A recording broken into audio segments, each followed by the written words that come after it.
Une piste au cœur de l'Amazonie, dans la région de Manaus. Devant nous, un paysage en pleine mutation.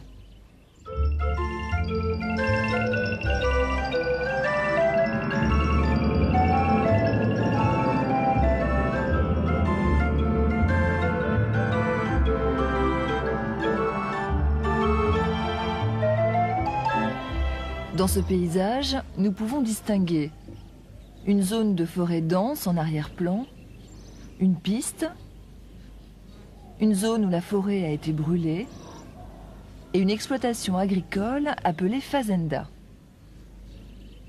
La forêt dense, une forêt primaire, recouvre encore 80% du territoire dans l'état d'Amazonas.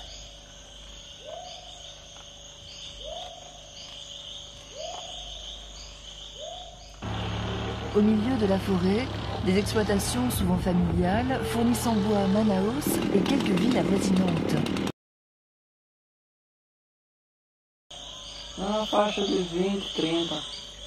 Nous coupons ici 20 à 30 espèces différentes d'arbres. On exploite le bois en fonction de la demande. On coupe certains arbres pour la construction navale, d'autres arbres pour le bâtiment. On coupe toujours en fonction des besoins.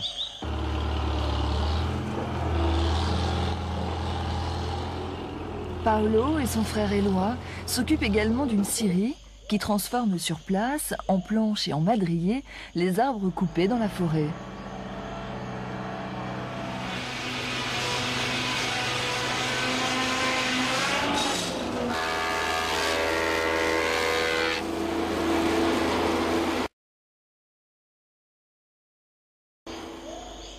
Les voies de communication doivent être sans arrêt ouvertes et entretenues pour permettre l'implantation et la survie des hommes dans la grande forêt amazonienne.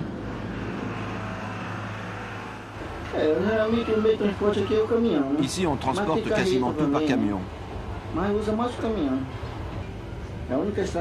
Pour l'instant, il n'y a qu'une seule route. Mais le gouvernement nous a promis d'en construire d'autres et de réparer les ponts. C'est sûr que ça nous simplifierait la vie. Ce serait plus rapide et plus facile. Derrière la colline coule l'Amazone.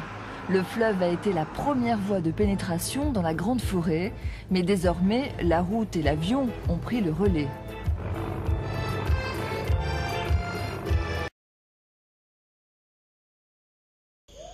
Nous sommes ici dans une zone de déforestation illégale. Les gens qui s'installent en ces lieux viennent des villes environnantes.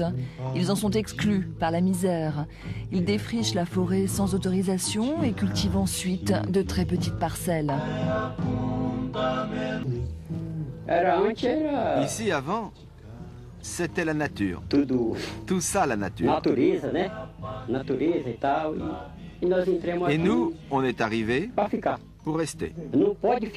Comme on doit construire des maisons pour s'installer, on est bien obligé de couper les arbres et de brûler pour pouvoir cultiver.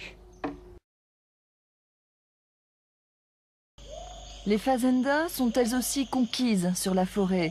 Mais ces zones de déforestation sont exploitées avec l'accord de l'État qui cède aux grands propriétaires d'immenses terres à défricher. Dans la région de Manaus, les fazendas sont responsables de l'essentiel de la déforestation. Celle où nous sommes est installée depuis 10 ans.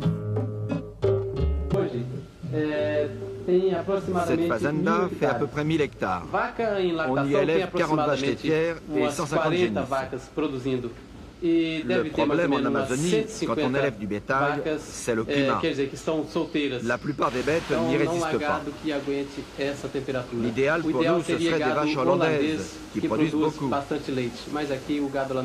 Mais ici, elles ne survivent pas. Du coup, le bétail que nous avons produit peu. 2,5 litres à 3 litres par jour et par vache.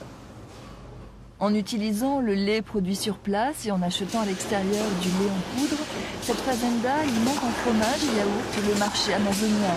Une petite structure industrielle est implantée au cœur même de la fazenda.